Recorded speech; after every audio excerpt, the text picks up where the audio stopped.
सत्ता में आज सबसे पहले माफिया ब्रदर्स के हत्याकांड की बात, जिसके बारे में आपने करीब 48 घंटे में बहुत सारी हेडलाइंस पढ़ी होंगी, कई ब्रेकिंग न्यूज देखी होंगी। ये कहानी उस अतीक और अशरफ के अंत की है, जिनके सिर और सीने में कई पुलिस वालों की मौजूदगी के बीच 3 हत्यारों ने 13 गोलियां उतार दी। इस खबर के बाद लोगों के बीच वैचारिक द्वंद्व छिड़ा हुआ है। विमर्श इस बात को लेकर है कि यह अतीक और अशरफ का मर्डर है या फिर लॉ एंड ऑर्डर का एनकाउंटर। क्या इस हत्या को ही न्याय मान लिया जाए? आज अतीक से जुड़ी इसी खबर पर हमने आपके लिए सत्ता की एक नहीं बल्कि कई अलग अलग कुंजियां तैयार की हैं। पहली कुंजी इस सवाल पर ही है कि क्या कस्टडी में अतीक और अशरफ का मर्डर पुलिस के इकबाल का मर्डर है।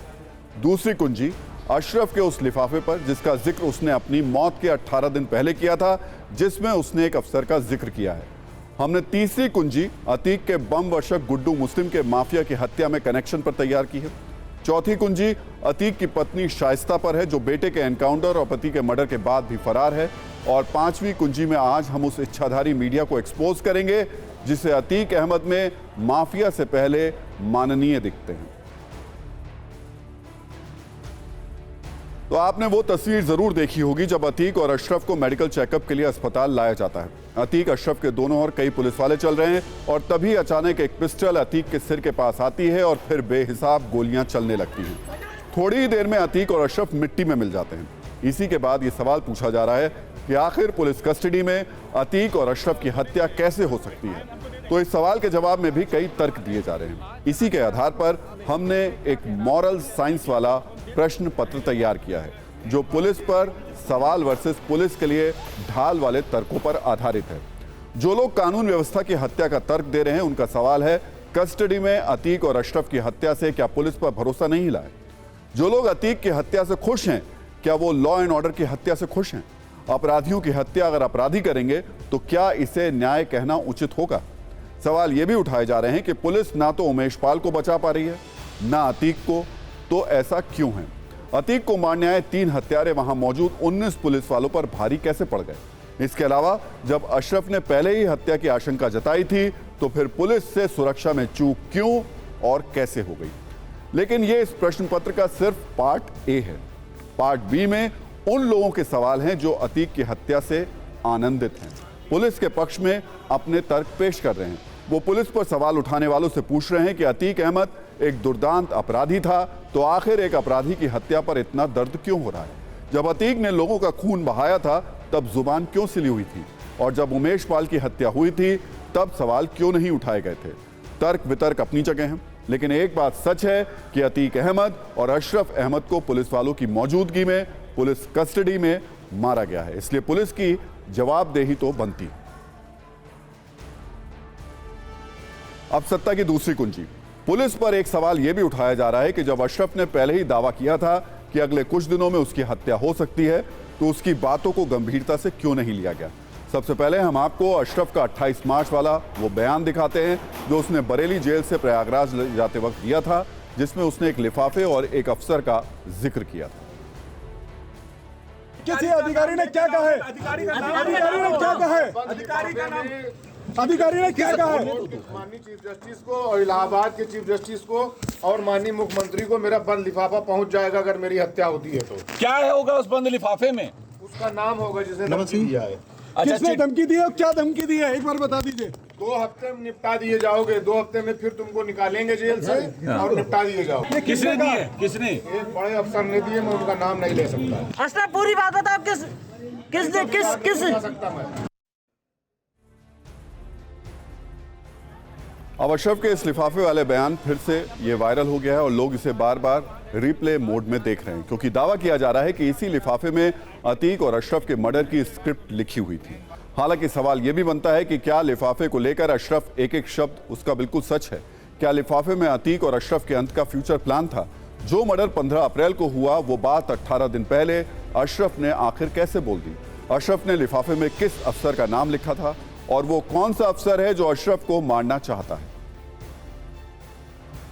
अब अशरफ के इस लिफाफे को लेकर एक और बड़ा दावा किया जा रहा है कि यह बंद लिफाफा बहुत जल्दी मुख्यमंत्री योगी आदित्यनाथ तक पहुंच सकता है। आशंका जताई जा रही है कि यह लिफाफा अभी अतीक या अशरफ के परिवार के किसी सदस्य के पास है और उसका परिवार सीएम योगी तक लिफाफा पहुंचाने की कोशिश में लगा हुआ है। बताया जा रहा है कि पहले यह लिफाफा अतीक की पत्नी शाइस्ता परवीन के पास था, लेकिन शाइस्ता के फरार होने के बाद यह दूसरे सदस्य के पास आ गया। माना जा रहा है कि अगर ऐसा कोई लिफाफा है तो उसके खुलने के बाद अतीक और अशरफ के मर्डर का सच सामने आ सकता है। फिलहाल अतीक की हत्या और अशरफ का लिफाफे वाला यह बयान सियासत में भी ट्रेंड कर रहा है। अतीक और अशरफ के जरिए विपक्ष के नेताओं को सीएम योगी और पुलिस पर जुबानी तीर चलाने का मौका मिल गया है। इसी पर हमने एक रील तैयार की है, पहले वो देखिए।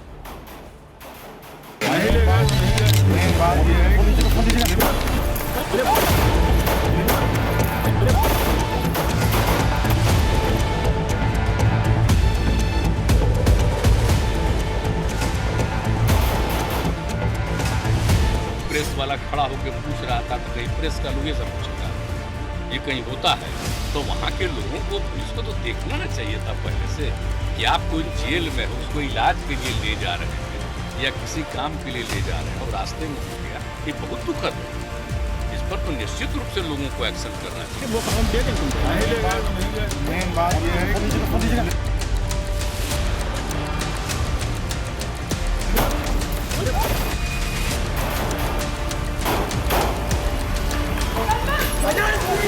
सुप्रीम कोर्ट में भी उसने ये बात कही थी और उसमें सुप्रीम कोर्ट ने कोई मुदाखलत नहीं की।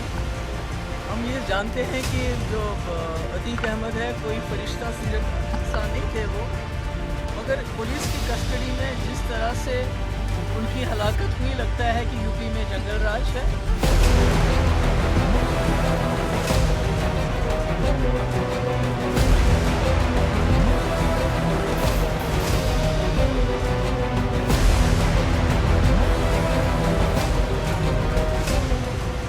हत्यारा होता है कि हमदर्दी नहीं होनी चाहिए, लेकिन इस प्रकार से अगर कोई हत्या करता है कस्टडी में तो सवाल तो उठने लाजमी है। और इस तरह का लग रहा था कि एकदम स्क्रिप्टेड है।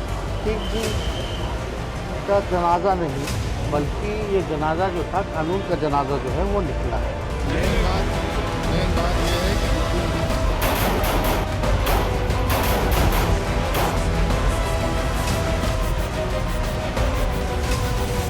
उत्तर प्रदेश में बल्कि पूरे देश में इस वक्त जंगल राज की स्थिति है।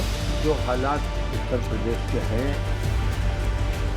वो किसी को छुपे नहीं हैं और हर बाशऊर आदमी इस बात को महसूस करता है कि ये सब जो कुछ भी हो रहा है ये जुल्म है और जुल्म की इंतहा है।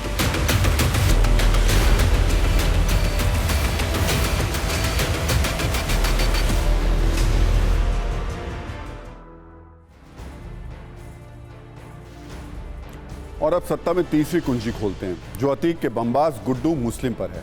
आपने नोट किया होगा जिस वक्त अशरफ और अतीक को गोली मारी गई, उससे ठीक पहले अशरफ ने गुड्डू मुस्लिम का ही नाम लिया था। उसने गुड्डू मुस्लिम कहते हुए अपनी बात शुरू की थी, तभी अतीक और अशरफ को गोली मारी गई। सबसे पहले आपको वो वीडियो दिखाते हैं, फिर बात गुड्डू मुस्लिम की। मेन बात ये है कि गुड्डू मुस्लिम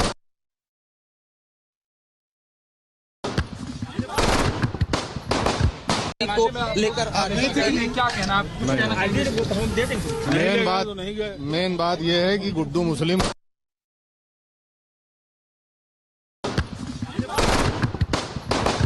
को लेकर आ रहे हैं, क्या कहना आप?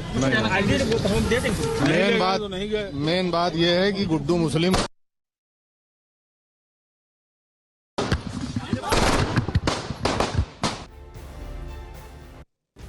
अशरफ अहमद ने कहा था मेन बात है कि गुड्डू मुस्लिम, और इसी के बाद उसे गोली मार दी गई। लेकिन सवाल ये कि इसके आगे अशरफ क्या बोलने वाला था? क्या अशरफ गुड्डू मुस्लिम पर कोई बड़ा खुलासा करने वाला था?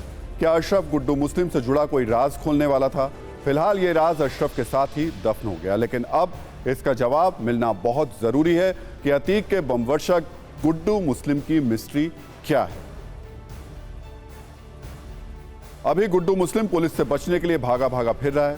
बड़ा अपडेट यह है कि उसकी आखिरी लोकेशन कर्नाटक में मिलने का दावा किया जा रहा है, लेकिन उसके घर प्रयागराज में इस वक्त क्या चल रहा है, कैसे गुड्डू मुस्लिम के खिलाफ योगी के सिस्टम का शिकंजा कसता जा रहा है, इस पर भी आपको एक रील दिखाते हैं। मेन बात ये है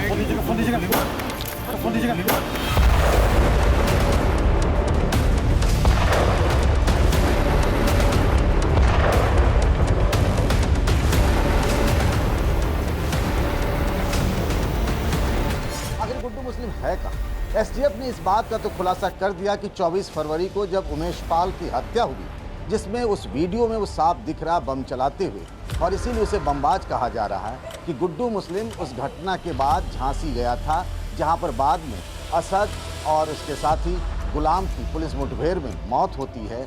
उस जगह तक वो गया था, उसके बाद वो एसटीएफ के चंगुल से निकल गया।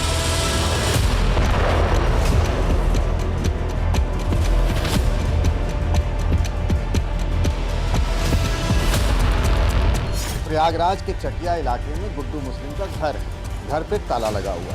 24 फरवरी के बाद से इस घर में कौन कहाँ है किसी को कुछ नहीं पता।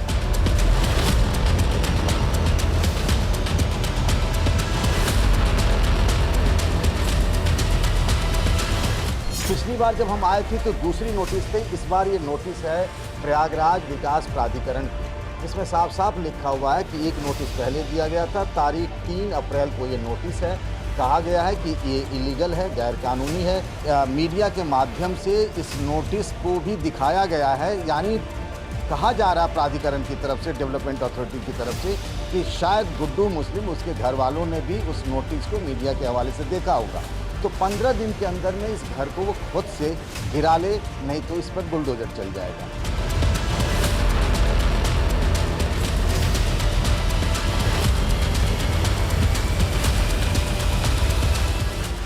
अतीक अहमद का सबसे भरोसेमंद आदमी, जिसे कहा जाता है सबसे भरोसेमंद शूटर, गुड्डू मुस्लिम, उसको लेकर अतीक के मन में क्या चल रहा था, अपनी मौत से पहले वो क्या बताना चाहता था, इसको लेकर तमाम सवाल उठ रहे हैं।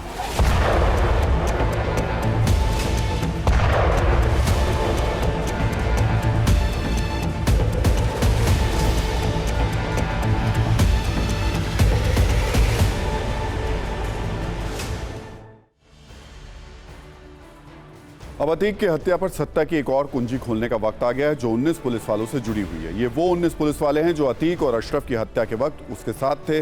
ऐसा दावा खुद पुलिस की एफआईआर में किया गया है।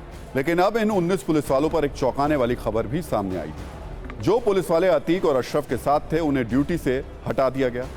सभी 19 पुलिसकर्मियों को किसी अज्ञात जगह पर भेज दिया गया, यानी ये सारे पुलिस वाले अभी आउट ऑफ रीच हैं। ऐसे में सवाल ये कि आखिर पुलिस वालों को छिपाने की जरूरत क्यों पड़ गई। पुलिस की एफआईआर में यह भी लिखा गया कि पुलिस वाले 2 गाड़ियों में अतीक और अशरफ को लेकर मेडिकल के लिए पहुंचे थे। ऐसे में एक सवाल यह भी कि 2 गाड़ियों में अतीक, अशरफ समेत 21 लोग कैसे आ सकते हैं। फिलहाल 19 पुलिस वालों को किसी अज्ञात जगह भेजने के पीछे सुरक्षा की दलील दी गई है। इसी पर हम आपको संवाददाता विपिन चौबे की एक ग्राउंड रिपोर्ट दिखाते हैं। थाने को जाने वाले रास्ते को अभी भी बंद रखा गया है। इसी थाने में दोनों माफियाओं को रखा गया था। इसी थाने से दोनों माफियाओं को लेकर पुलिस मेडिकल कराने के लिए गई थी। और आप देखिए, पुलिस अधिकारियों की गाड़ियां तो जा रही हैं, लेकिन आम लोगों के लिए, मीडिया के लिए थाने के दरवाजे अब भी बंद है। इसी थाने में वो जो लॉकअप है, जिसमें 2 दिन तक माफिया अतीक अहमद और अशरफ अहमद को रखा गया था, लेकिन अब भी पुलिसकर्मी हमें वहां जाने नहीं देना चाहते। और खबर यह भी है कि जिन 19 पुलिसकर्मियों का जिक्र एफआईआर में है, उन्हें थाने की ड्यूटी से हटा दिया गया है। थाने के अंदर जाने का हमारा मकसद सिर्फ इतना था कि वो 19 लोग कहां हैं जिनका जिक्र एफआईआर में है, जिनको अतीक और अशरफ की सुरक्षा में लगाया गया था। वो 19 लोगों के फोन स्विच ऑफ किए हैं। उनको थाने से क्यों हटाया गया है? क्या वो थाने में अभी भी ड्यूटी कर रहे हैं? उनको आम लोगों से मिलने क्यों नहीं दिया जा रहा है? मीडिया से बात करने पर मनाही क्यों है? और अब सत्ता की चौथी कुंजी, जो अतीक अहमद की पत्नी और उमेश पाल मर्डर केस में फरार चल रही शाइस्ता परवीन से जुड़ी हुई है। क्या पति, देवर और एक बेटे की मौत के बाद अब वो माफिया की गद्दी संभालेंगी? इस पर भी चर्चा शुरू हो चुकी है। शाइस्ता परवीन का अब तक कोई सुराग नहीं मिला है, ना ही वो बेटे असद के एनकाउंटर के बाद सामने आई है, ना ही अतीक के मर्डर के बाद उसके जनाजे में पहुंची। ऐसे में सवाल ये कि आखिर शाइस्ता है कहां पर? ये वही शाइस्ता है जिसने बीएसपी में प्रयागराज से मेयर का उम्मीदवार बनाया गया था, लेकिन उमेश पाल की हत्या में उसे आरोपी बनाए जाने के बाद उसका टिकट काट दिया गया था। तब से शाइस्ता फरार चल रही है।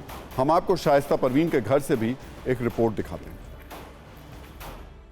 शाइस्ता पर उसमें अतीक अहमद के साथ मिलकर उमेश पाल की साजिश रचने का आरोप, तो ये घर बुलडोजर से गिरा दिया गया। दाहिनी हाथ में जो घर है, ये लिखा हुआ है नाम मोहम्मद हारून, पूर्व उत्तर प्रदेश पुलिस।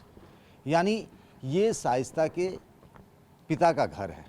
और ये घर और इसके ठीक सामने ये है घर। आइए हम चलते हैं कि आखिर शाइस्ता गई कहाँ। ये घर है बिल्कुल खाली पड़ा हुआ सा, धूल गर्द, ऐसा लगता है कि बहुत दिनों से इस घर में कोई नहीं आया है। हालांकि किसी का प्राइवेट घर है। देखिए क्या हालत है। लोग लगता है कि घर को जल्दबाजी में छोड़कर चले गए हैं। ये सोफ़ा सेट वगैरह, ड्राइंग रूम, इस तरीके से सारे सामान बेतरतीब पड़े हुए हैं। ये घर का एक और आंगन का हिस्सा है। ये जो यहाँ लॉ की किताबें मुझे दिख रही हैं, ये बाहर का कमरा होगा मेरे ख्याल से। पुलिस भी यहाँ आई थी शाइस्ता की तलाश में। ये किताबें वगैरह हैं, कुछ सीडीज वगैरह दिख रही हैं, कुरान की हैं। बीएसपी जो आखिरी शाइस्ता परवीन बीएसपी में ही हैं, तो ये और मेयर का चुनाव भी लड़ना चाहती थी वो, तो ये बीएसपी का जो पट्टा है वो भी यहाँ पड़ा हुआ है। और ये उसके पिता हारून का घर है। ये पूरा घर इसी तरीके से, कोई नहीं है यहाँ पर ऐसा लग रहा है। हम ये बाहर के कमरे में आते हैं। ऊपर में भी सीढ़ियाँ हैं यहाँ पर। एक बार चलकर देखने की कोशिश करते हैं कि क्या कोई मिलते हैं जिनसे शाइस्ता के बारे में पूछा जा सके। देखता हूँ मैं, यहाँ भी मुझे कोई है क्या? हमने आवाज़ दी है लेकिन कोई नज़र नहीं आ रहे हैं। एक बार फिर मैं कोशिश करता हूँ। कोई है? ताला लगा हुआ है। ये डाइनिंग टेबल सब कुछ ऐसा लगता है कपड़े निकाल के कोई ले गया या फिर सामान इस तरीके से कर दिया गया है।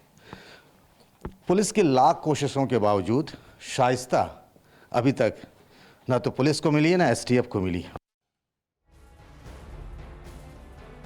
अब अतीक अहमद की हत्या पर सत्ता की पांचवी कुंजी, जो कि इच्छाधारी मीडिया से जुड़ी हुई है। माफिया अतीक अहमद की हत्या की कवरेज विदेशी मीडिया में भी की गई। अतीक की हत्या पर बीबीसी से लेकर न्यूयॉर्क टाइम्स तक बड़ी बड़ी हेडलाइंस छापी गईं। लेकिन सबसे पहले और सबसे बड़ी बात यह कि उनकी हेडलाइंस में इस बात का आग्रह है कि अतीक अहमद एक अपराधी और डॉन से भी पहले एक सांसद था। यानी सभी ने अपनी हेडलाइंस में अतीक की अपराधी और डॉन वाली भूमिका को नीचे रखा और उसकी एक पूर्व सांसद और विधायक की भूमिका को ऊपर रखा। यानी इसे आप एक तरह से कह सकते हैं कि बीबीसी और दूसरे तमाम विदेशी मीडिया संगठनों ने मिट्टी में मिले हुए अतीक को विधायक और सांसद वाले रैपर में लपेटकर आपके सामने पेश किया, जो उनके एजेंडे को बिल्कुल क्लियर कर देता है।